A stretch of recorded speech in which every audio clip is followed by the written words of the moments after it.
Thanks very much, Susan. Thanks everyone for coming. I really appreciate you giving up your time. My name's Joe Hassel. I'm a DPhil candidate here at the Department of Social Policy and Inequality, with Brian Nolans, my supervisor, who's based also here at INET. I'm doing that part-time, and with my other part of my time, I work for Our World in Data, which is an online publication that tries to make data and research on big problems in the world more accessible and understandable. And I wanted to say thank you to a colleague of mine, Pablo Arriagada, who did a lot of the sort of hard, heavy shifting to get the data that I'm going to be using into a helpful format.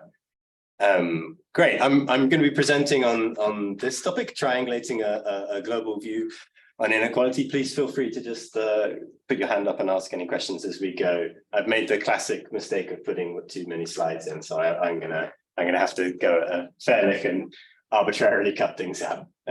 Thanks.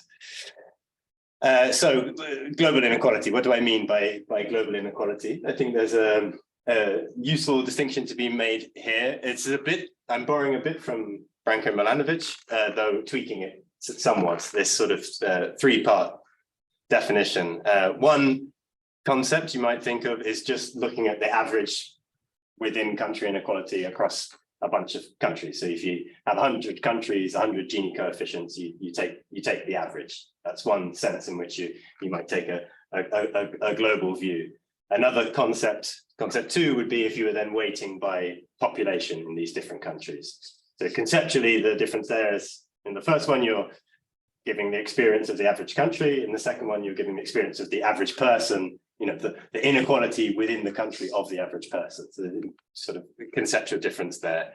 And then a third concept would be we forget country boundaries altogether, and we line everyone up on the planet, richest to poorest, and we do make some summary measure like Gini across the whole global population. And that's typically what people they're talking about when they refer to global inequality, but I think it's useful to make this distinction. The presentation I'm going to give very much speaks only to these first two concepts, but a lot of the motivation for why I'm doing this, in a sense, is interesting and I think valuable in its own right, but it's also kind of preparatory step to understanding what's going on to that global income distribution. And that's going to be something I'll be tackling in future work. Two very quick caveats that we can discuss later on. I won't spend too much time motivating, but I'm looking here at income inequality, not wealth inequality. And the income-ish inequality relates to the fact that one of the main data sets I'm going to be using is actually a mix of income and consumption data. So in order to get coverage for, to a global extent, you sort of have to sacrifice on that question of comparability. And I'm going to be talking exclusively in terms of relative inequality rather than absolute inequality, which I think is an important thing to flag, and a bit of a blind spot maybe in inequality studies in general, is that we don't think about this absolute inequality thing, but for sure it has morally salient aspects. By the distinction there, I mean, if you have a person who has $100 and a person who has 100 million, if their incomes both double, has inequality stayed the same because they're relatively in line, or has inequality gone up hugely because one guy just got basically another 100 million? So here I'm talking about relative inequality, which is, I think the standard, and there are good reasons why the debates seems to focus on these measures. But I would like to flag up that there's this kind of bit of a gray area there in conceptually. The fact that you turned up to this meeting, I won't spend too much time motivating why I think we need a global view. I think a crucial point is that it helps us understand the winners and losers of globalization and economic growth.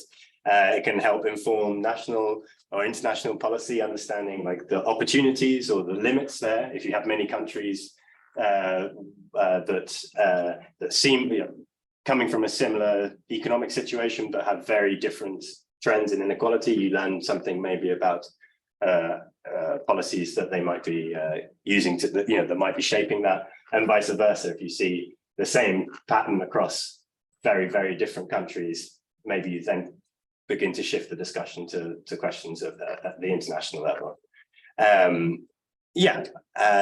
So I think we need a global view. I think that's understood. But my put is that a clear global view is currently pretty lacking. For the following sort of three reasons. I think there are just underlying hard problems around the lack of coverage. If you have no data for a particular country, then obviously you can't say what's going on. There's also an issue of the quality and comparability across data, like across years or across countries. It's not just about whether you have data, but how comparable these things are. And that's been a long-standing problem known about, particularly in the context of secondary databases, which are, where you collect many different observations from a range of different sources and stick them together. Worth saying that this situation has improved hugely in the last decades. In particular, we now have three, there are more, but these are the ones I'm going to be talking about today. Three pretty great harmonized secondary databases. So where harmonized means they take some steps to kind of align the concepts going on and the methods within the observations that they're providing. One is the World Bank's Poverty and Inequality platform. The second is the World Inequality Database, which is sort of the institution that emerged out of the sort of World Top Incomes database, that, very much given a spur by Thomas Piketty and captured in the 21st century.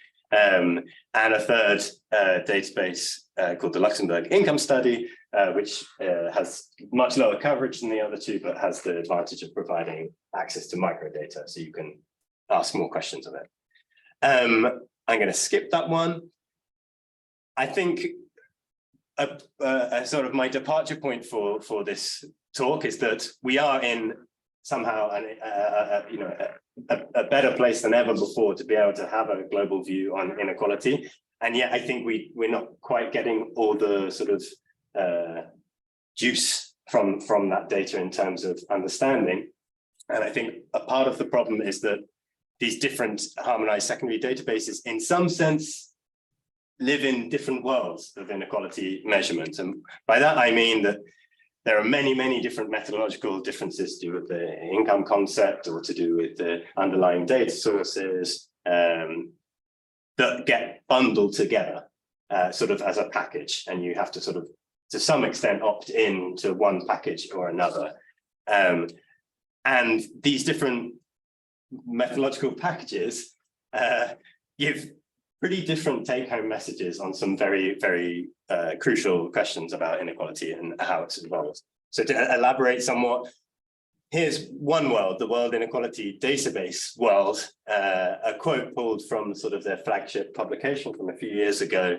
In recent decades, income inequality has increased in nearly all countries, but at different speeds. So I think a key sort of take-home message one gets from interacting with the sort of main publications coming from WID is that, of course, there are really important differences between countries, but overall there has been ubiquitous or near ubiquitous and global rise in within country inequality in recent decades. Another sort of data point there is looking at the between and within country decomposition of global inequality. So now I'm referring to that concept 3 kind of global inequality there, inequality between all citizens on the world. And a common thing to do is to try and then understand, well, where does that inequality lie? Is it in the differences between mean incomes between different countries, or is it in the differences we see between richer and poorer people within countries? And we'd recently give a pretty clear and strong answer that the vast majority of global inequality lies within countries. I mustn't touch the thing. Within countries, the red block there. So recently like 2/3 to 1/3 between country. Flipping now to the World Bank Poverty and Inequality platform, we get sort of diametrically very, very diverging messages. So here again from the sort of flagship publication from some years ago, where they did a bit of a deep dive on inequality, through a number of analyses, the answer they came up with was that in recent decades, the number of countries with rising inequality was slightly higher than the number with falling inequality. And actually the average Gini amongst the countries in their sample was declining over that period. So rather than a ubiquitous rise, a much more mixed kind of 50-50 sort of picture. In terms of the decomposition of global inequality, this is also an analysis that the World Bank PIP team have done in the past. And we see literally the flipped picture. So here, red, it's the other way around, but the color is sort of the same. Red now is the within country component, and yellow is the between country component. And we see the number literally flipped. So only 1/3 of global inequalities within this World Bank PIP world relate to differences within countries. So just to hammer the point home, we get very different answers to like some of the most basic questions. Was inequality rising everywhere? And where does the inequality lie when we think about global inequality? These differences are, as I said, relate to a whole bunch of different factors. There's different indices often of choice between these different sort of worlds, often a focus on the top and the WID world, and a focus on overall inequality such as Gini in the PIP world. Different welfare concepts, pre-tax in the WID world is the sort of typical measure there with highest coverage. PIP is a mixture of disposable income and consumption data. Different underlying data sources, WID add tax and national accounts data to the survey data that PIP is relying on there, and different methodologies to adjust for the missing top. That's a known issue there in the survey data, and ways of incorporating national accounts data as a strategy there. Coverage is an important point in that there are important differences in coverage between these two worlds, and that is not a neutral issue. It also determines the period at which you can ask questions, and of course inequality was moving at different periods of time. So if you are saying lucidly recent decades and you're referring from 1990 onwards, then obviously you might expect a different picture to if you're talking about 1980 onwards, and we'll see that's indeed the case. I think there's a lot of value to be had in just trying to bring these two worlds together. The data is really rich, but it's incredibly confusing terrain. So anyone other than those like hyper immersed in this world, you read UN reports where there's a sort of horrendous mixture of different income concepts, different data sources, where it's kind of clear that the person writing this doesn't have a good grasp of what's going on there. And this is not an accusation about the UN or anyone else. I think this is sort of on us as inequality researchers that we're not currently communicating this, connecting these two worlds up in a clear and transparent way for policymakers. That's disappeared off the screen. I don't know why. Is it up here? There we are. Also for academic research, existing studies tend to just be based on one world. That's certainly true of the sort of flagship publications from these different institutions producing the data, but it's also true of individual academic studies treating investigating global inequality. Two counterexamples there, important counterexamples are Lackner and Milanovic and Sigar.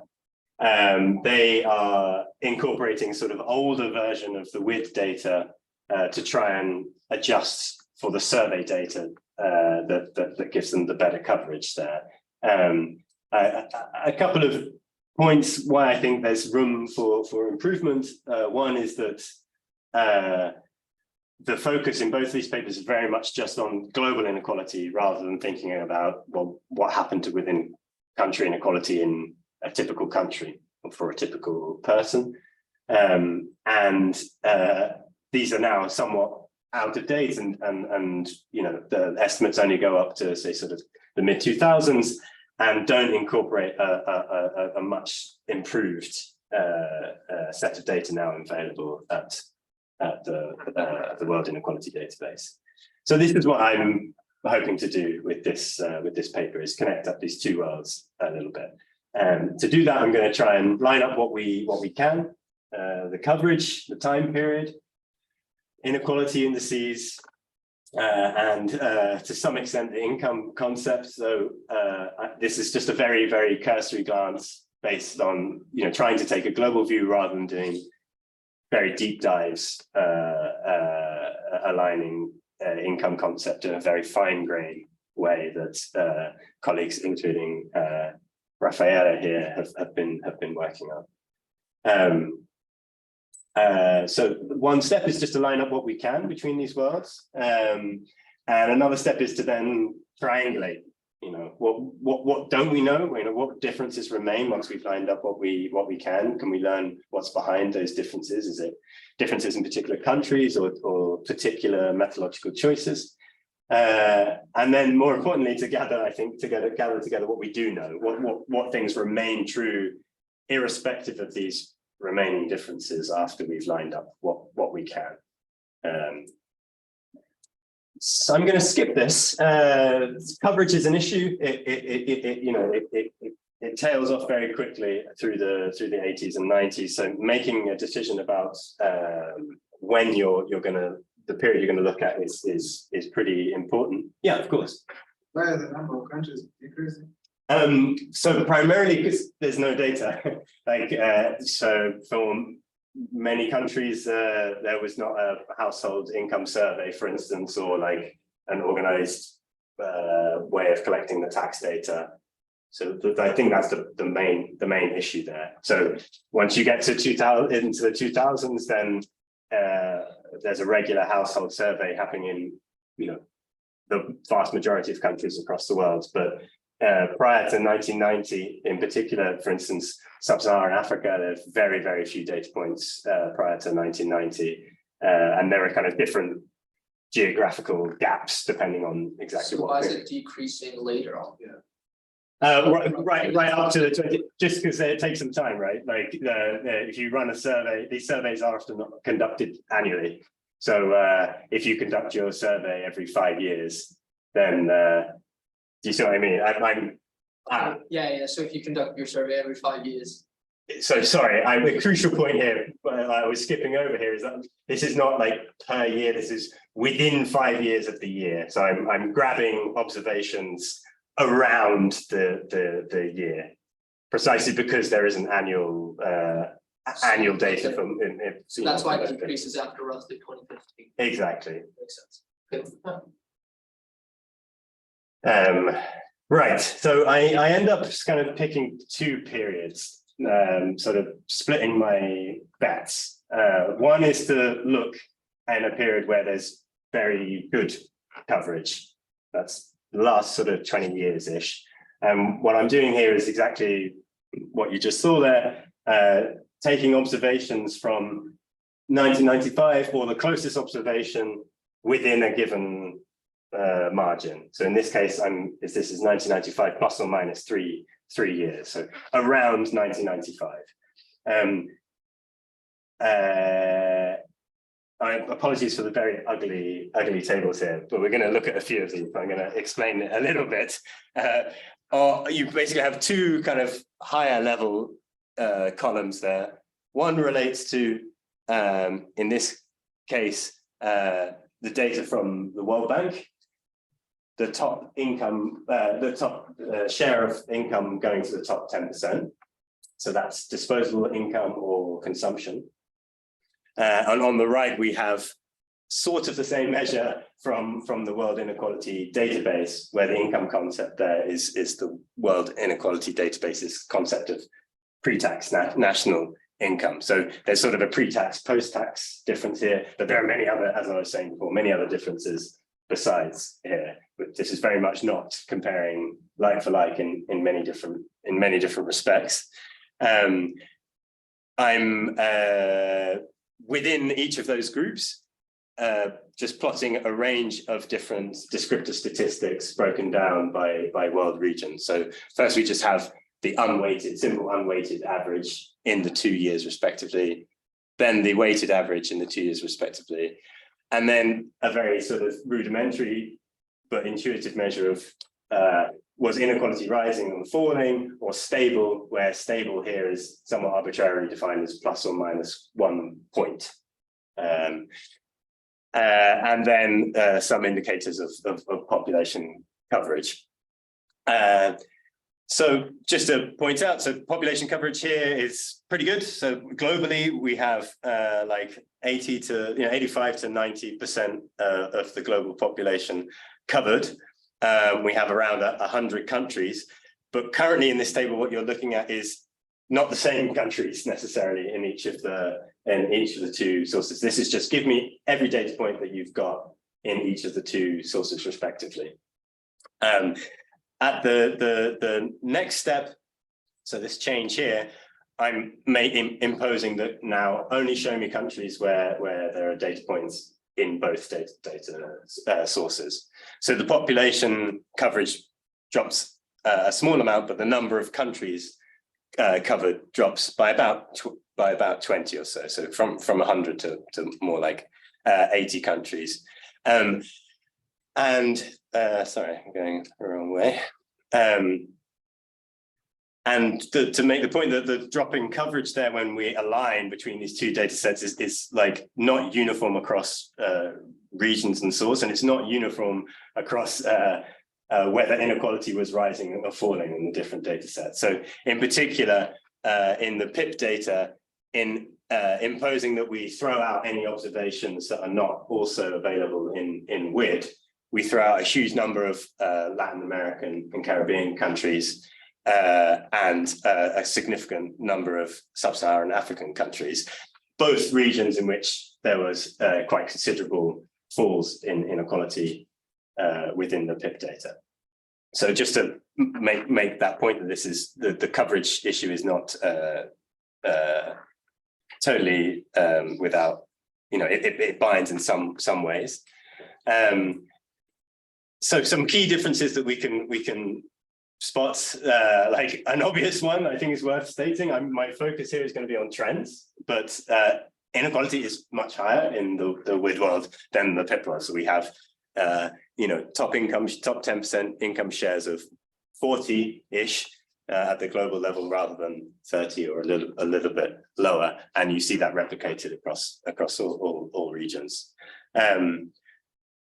Going to trends, we see like a very like substantial rise in the population weighted average in WID. So focusing on the global weighted average here, we see a rise of 6 points there, compared to WID basically no change over this period. So same countries, different data sources, many different sort of methodological differences there, but quite a different picture as to what was happening in the global weighted, the population weighted average.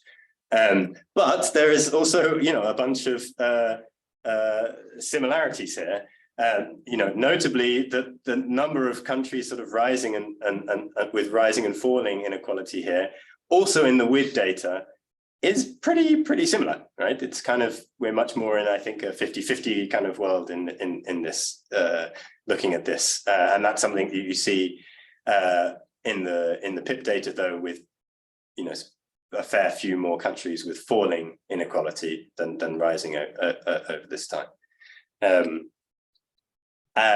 The unweighted average there is approximately stable in both data sets, with maybe like a smallish fall there in the PIP data. And in both cases, the weighted average is less benign than the unweighted average. So rather than seeing a small fall, you see a stable weighted average there in the PIP data. Here I'm plotting the two sources. Sorry, I'm plotting the two. Do you know what? I'm going to skip to this. This is better.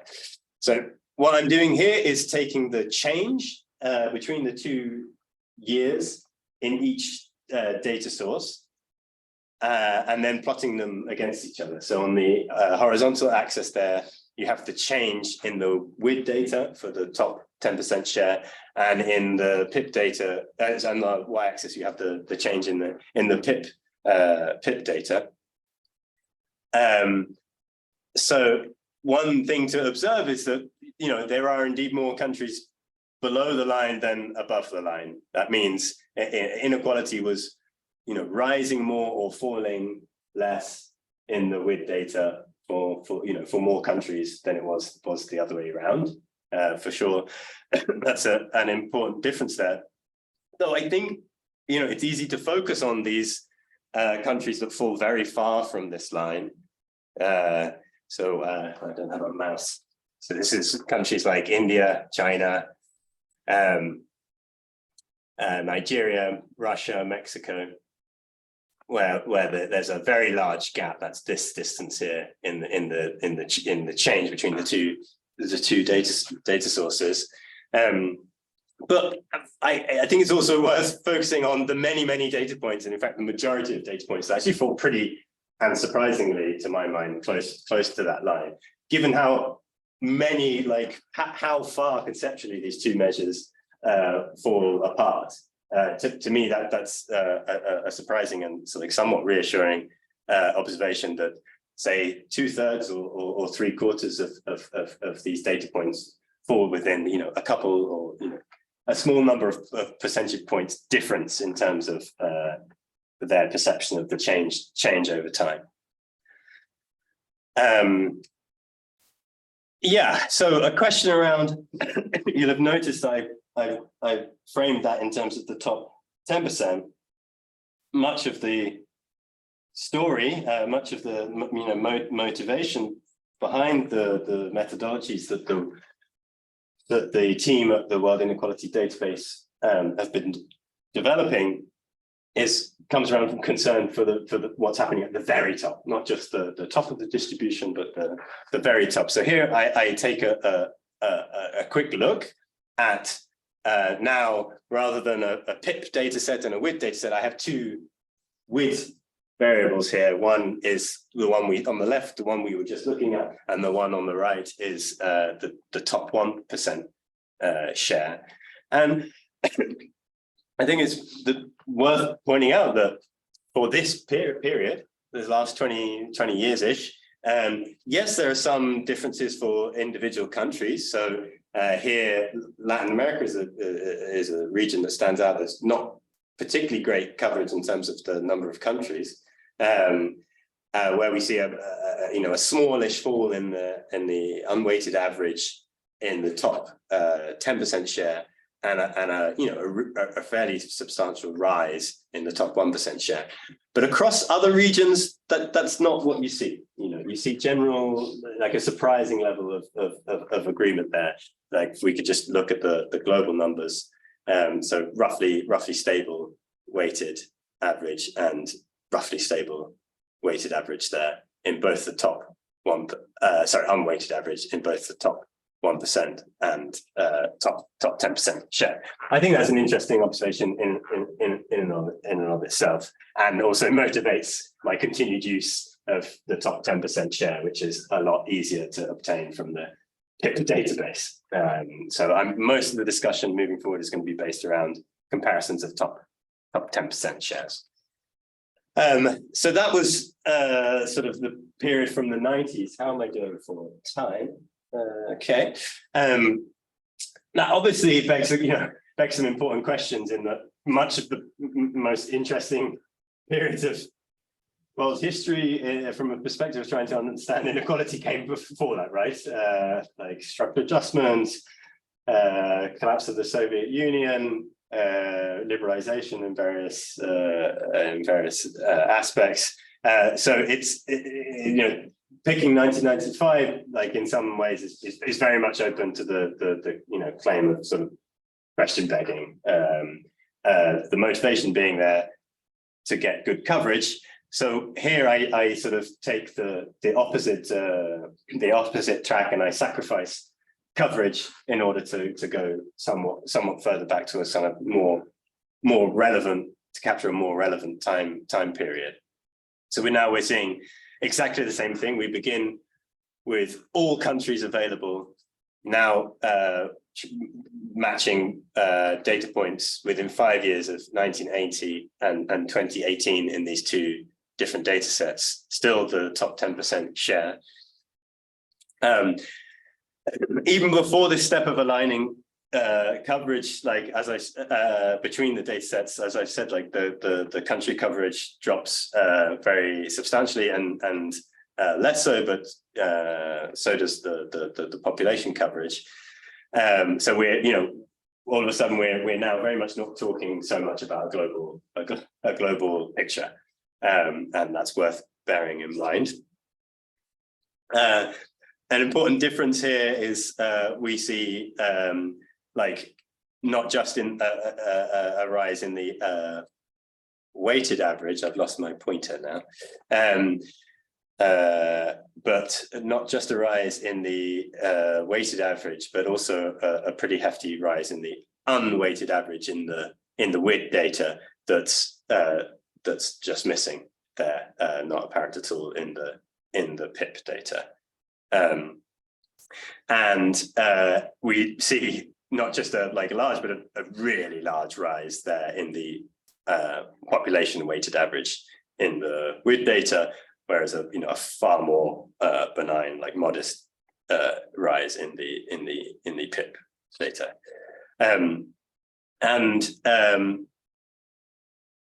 PIP, you can sort of gain from having a quick glance at the sort of numbers here of in the sample. The PIP is really the binding constraint on coverage for this period. The coverage really tails off very strongly prior to 1990 in the PIP data, and in particular, there are basically no. That's Poland. There are basically no Eastern European and Central Asian countries in the PIP data for this kind of period, whereas there are many countries in the WID data, and this happens to be a region with the fastest growing inequality within the WID data. So again, not an innocuous decision to try and align the coverage between these two sources. But let's give it a crack. So the coverage now drops to only 34. So now we're looking at only those data points for this period that are present in both data sets.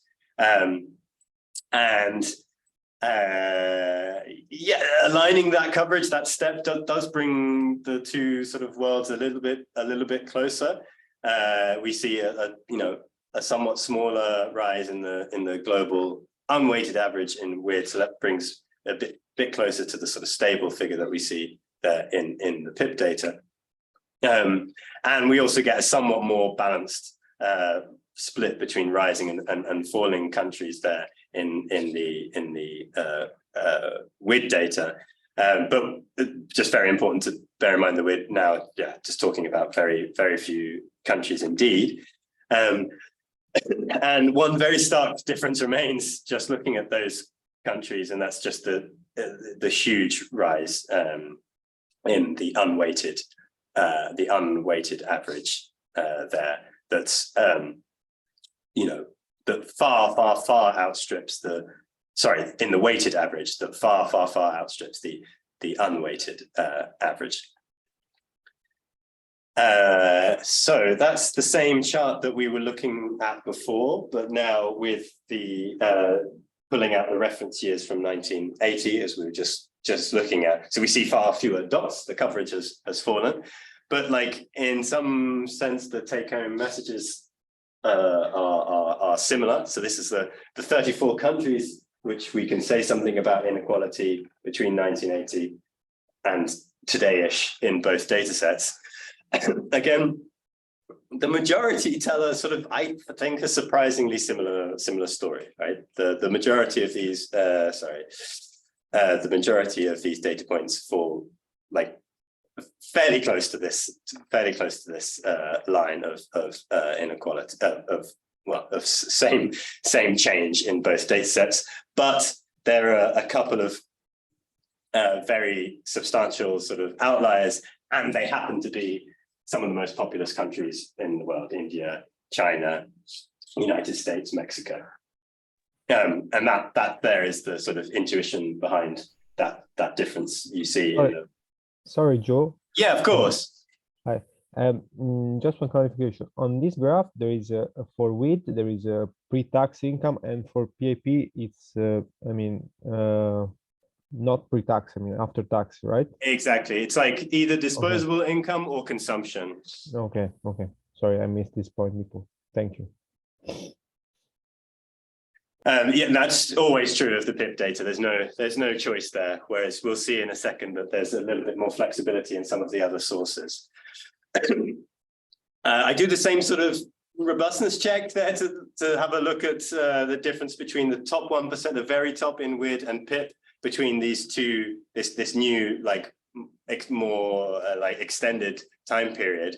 And there is in fact like the story that before, where it really didn't matter which metric you're looking at, doesn't hold quite so much here. There's like quite a lot more divergence between between the top 1% share. We see here a rise in the weighted average in the top 1% share in WID of like, almost doubling or like rising by 80% or something.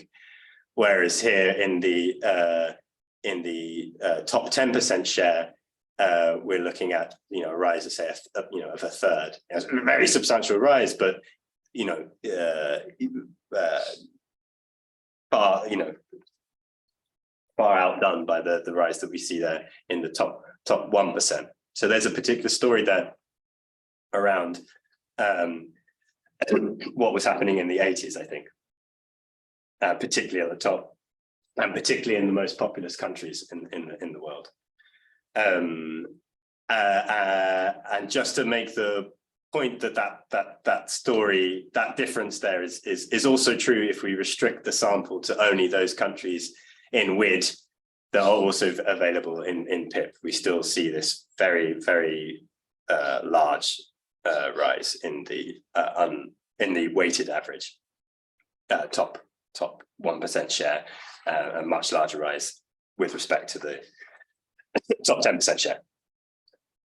Okay, so I'm gonna just point out that we can do some things here on looking at the income concept that Michaela was just mentioning. PIP, we don't have any options there, but in both Liz and WID, we do. They have different income concepts that we can use and check and somehow try and bridge the gap between the disposable income consumption data of PIP and the pre-tax data typically favored by WID. To cut to the chase, coverage is very low in both cases. Lots of NANs. Really, we get a bit of a view for Eastern, like for transition economies, and a bit of a view for many high income countries in Western Europe or the US and Australia and Canada. And the kind of take home, I think, is that yes, maybe we see in some cases, some evidence of like divergence between pre-tax and post-tax concepts, but these gaps that may be there in some cases for some regions, for some periods, are just a lot smaller, like, or than the gaps that we're trying to bridge between PIP and the sort of flagship measures used by WID. So the kind of take home from this is that yes, the income concept can like possibly plays a small role in the different stories going on that we see, but it's a very much a minor role. I think that comes across more clearly if we look at individual countries. So here's a range of series for the United States. The blue line at the top is the WID top 10% share pre-tax that we've been looking at. At the bottom there, the sort of purple line, and hidden behind it, the green line, is the PIP data that we were looking at for disposable income, and the Liz data for disposable income. We see, in fact, PIP takes the data from Liz in this particular case. You see that they align perfectly, at least for some period there. But what we gain from introducing the Liz data is that we also can plot a measure of market income inequality there. That's the orange line you can see. And for this country, we also have a long-run series from WID for a post-tax income concept. So here again, I want to just make the point that yes, maybe there is we see a small amount of divergence between the income concepts. So if you look at the two Liz lines there, the bottom purple line and the orangey line here, we see a flat line in the disposable income measure from Liz, and we see a somewhat rising line there in the market income measure for Liz. The gap that we're talking about here sort of pales into insignificance between the gaps between WID that are growing between WID and the sort of more comparable measure. So comparing the post-tax survey data with the post-tax WID data, we see a massive rise that's much larger than the the gap there in being introduced by the income concept in Liz, and sort of the same issue there in the post-tax in the pre-tax figures. So I think, yeah, there's something to be said there, but I don't think it gets you the whole way. And basically then for the rest of the presentation, I'm just looking at some specific countries, and I'm not going to go into detail here because we're running out of time. What I want to say, or what I want to make the point, is that there are just a handful of very, very populous countries where these two different worlds paint such a ridiculously different and like very atypically large, atypically divergent story of what's going on.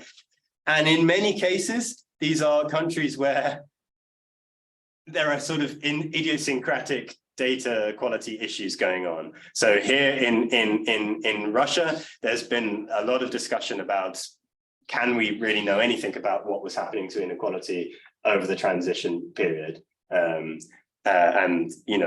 that's a whole PhD in and of itself. But timed with this astronomical rise in the rise in inequality in the WID data there, that for at least some period is moving in a diametrically opposite direction to what's present in the underlying survey data. Similar sort of discussions for Latin American countries. Most of the data in this period, like between sort of 60s, 70s, 80s, is kind of annual linearly imputed data points, and that's true for, I think, all Latin American countries present in the WID data. Specific points we could discuss about many of these different countries, but I guess my overall point is that there's a fat tail of differences And it happens to be the case that in that fat tail, many of the most populous countries in the world are there. And that in many of those countries, there are sort of, this possibly is an issue of like very broad general questions around, do top income adjustments make all the difference? Can we rely on survey data or not? But in many cases, there does seem to be a situation where some possibly quite idiosyncratic data quality issues could be driving a lot of the difference there. I'm gonna sort of roughly draw it to a close. Basically, I think I've talked enough, and I think you've got the overall picture. And I could open it up to any questions if you like. Thanks very much for listening, everyone. Online as well, and everyone who turned up today. Feel free to, I don't know what the time is, possibly pushing. Oh, we've got sort of 10 minutes if people have any questions. Yeah. So I just wonder whether the different data on inequality accounts for price differences within countries. So in a way, that doesn't matter here, right? It would matter at the point where we go to concept 3, global inequality, where we're trying to understand the differences within countries relative to the differences between countries. But if we assume that all consumers face the same set of prices, which is not a good assumption, but the assumption that's typically made, then all it is like you're just timesing everyone's income by a factor, right? If you adjust for prices. So given that we're measuring relative inequality here, if price is half, they half for everyone. So everyone's income in real terms doubles. Yeah, but so since, for instance, housing prices can vary quite a bit in different regions Yes. of a country, that Yeah. can make an actual difference for spending, For sure. purchase power. For sure, and then you add into the fact that, of course, this is not like uniform across the distribution, right? That poorer people spend a much larger share of their income on housing. So my point, you're absolutely right. It's not a good assumption to assume that richer and poorer households face the same costs. Like when, if there's an inflation rate of 5%, is that 5% for everyone and the bundles that people are spending across the distribution? There's no reason to think that insist that the answer must be yes, though empirically it's a more nuanced picture. Like Angus Deaton has done lots of work on this, and I've not looked into it in tons of detail, but my take was that there's a good theoretical case to say that like richer and poorer households might face different prices, but that empirically it's maybe not. Like the data is not brilliant, but from the look, from what I've seen from people like Deaton, it's perhaps not as salient as you might first think, and that there are various different prices and that things can sort of cancel out, and often by chance somehow it happens to be that way empirically. So really good points in terms of are we measuring? Is this a valid measure of income inequality if we're not adjusting for the different prices that rich and poor households face? Yeah, good point. Any other? Yeah. How does inequality, all the different ways you look at, track maybe with standard of living to try and gauge what the true experience of what people in a particular region are experiencing? Because if you think about it from the perspective of 50 to 100 years ago, what you could buy, even though inequality might have been more, when you look at how inequality works now, the wealthiest people live lifestyles are very different from the poorer people. So how does try? Yeah, like guess there's a few dimensions there. Like one issue is like possibly you were picking up on the same question around prices, right? Like maybe but particularly over periods of like rapid urbanization, maybe there are resources that poorer households would have obtained for free in some way that won't get picked up perhaps as well as they should do from a theoretical perspective in the survey data, that then they lose access to over, you know, many different sort of structural processes, whether it's urbanization or so I think that is an important question. I guess it connects to the other angle on what you're saying there is, can we sort of benchmark to other salient measures of welfare, like child mortality or like health measures, or you know, measures of like, you know, nutrition or educational attainment, or and that again is another angle with which we could like triangulate some of these questions. So if you ask me, is it really important to look at like non-monetary indicators of well-being to understand what's happening in inequality, then like yeah, absolutely, I would agree with you.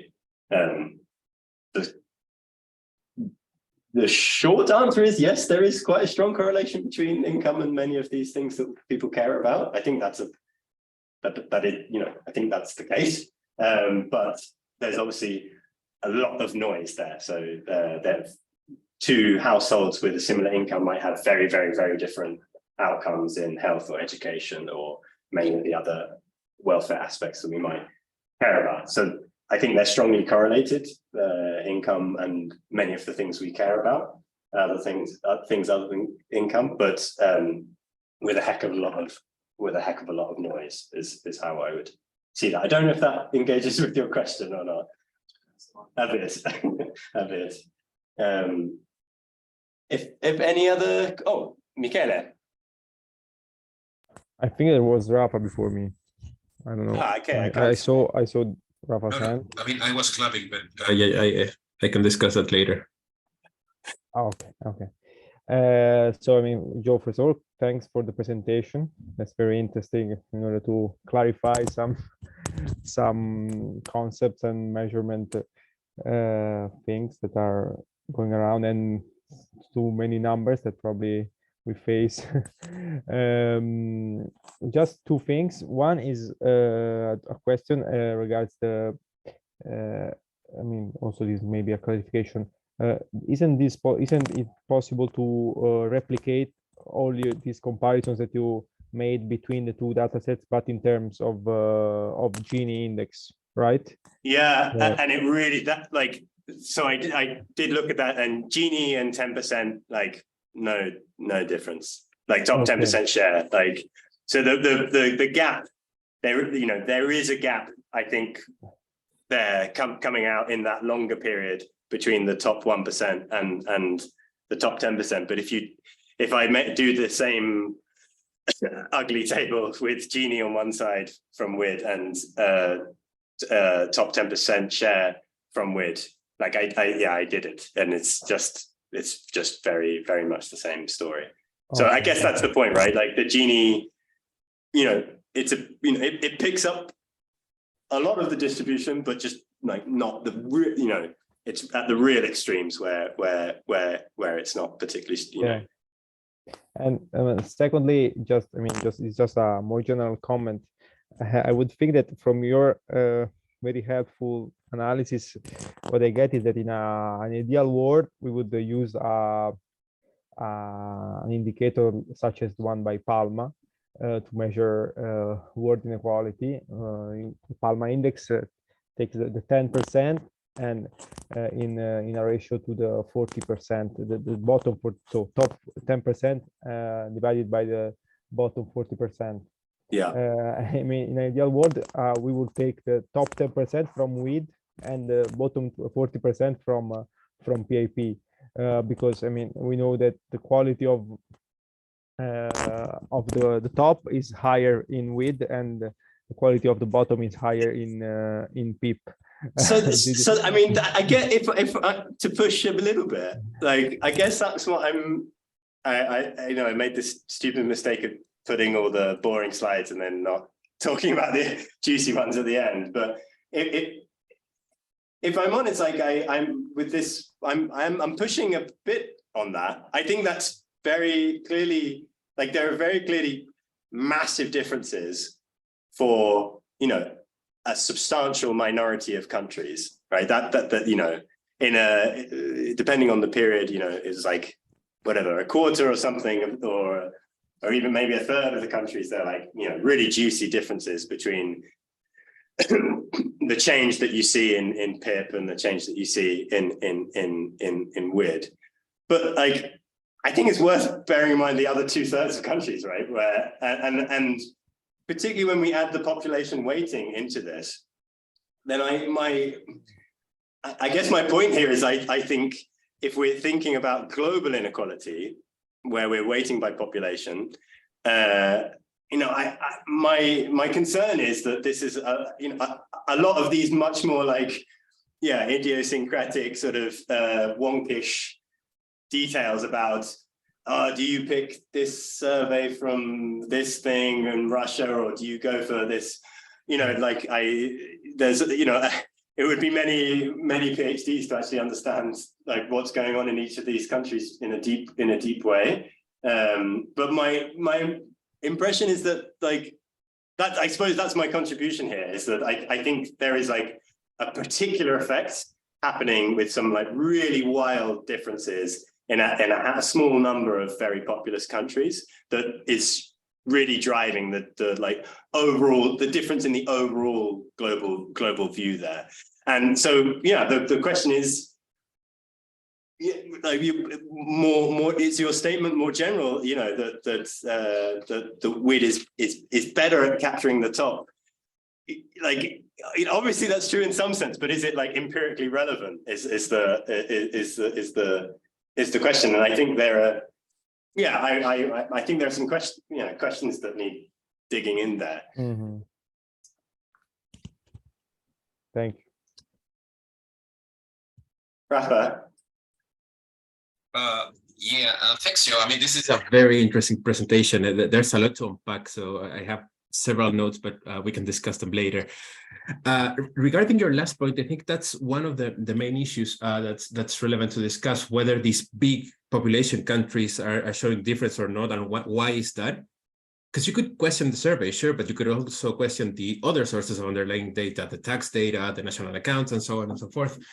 But I think one thing that's interesting as well is that these two measures, WID and PIP, they also have conceptual differences, right? Even if they have the same data, the same methods, they are trying to reach something that's ultimately different. Of course. And in that sense, my question is whether you could, in one way or another, assess the difference between the two. So whether there's a gap between inequality measured by one and the other, and whether that gap has increased or decreased over time. So I guess implicit in the presentation, I have one line making the obvious point that in all these numbers that are higher in WID than they are in PIP, right? Like a really important observation that's easy to sort of skim over. And because that's sort of uniformly true, in a way I was like focusing on the trends where I think there's a more interesting discussion. And so the fact that you see in, for instance, the longer time period, 1980 to today roughly, the fact that you see a divergence there in the population weighted averages in WID, especially at the very top compared to PIP, like in a way that's what I'm trying to get at there. Like in that respect, yes, there was divergence over time, but the point I just sort of would like to keep making is just for many countries, it's weird. Like I was very surprised to see this. Like sort of, given how very far apart the things that they're trying to measure are, the fact that you do the scatter and for like 60 out of 80 odd countries, they lie within sort of 2 or 3 points difference of each other. I think it's quite striking, and does make, if I'm honest, does make me reframe it changes my understanding a bit of the necessity of I don't know. I don't want to make too strong a point here. Like, for sure, there's different stories and there's divergence. Like, I don't want to belittle that, but I was surprised how little divergence there was. Just to add a point to that, there's recent evidence for Latin America based on the World Inequality Lab, and they do something similar. So even within their different ways of measuring different adjustment choices, levels are quite different, but the trends are somehow similar. So even within WID, there's variance in their measures, but trends are consistent. So there's something there for sure. Interesting. Very good. I'd love to pick your brains more on this at some point, Asha. Sure. Great presentation. We should probably wrap up and let people go. Huh? It's past the hour. Thank you again for coming. I appreciate it. And yeah, thanks everyone for tuning in. I'll look at the camera. For tuning in. And hope to see you around soon.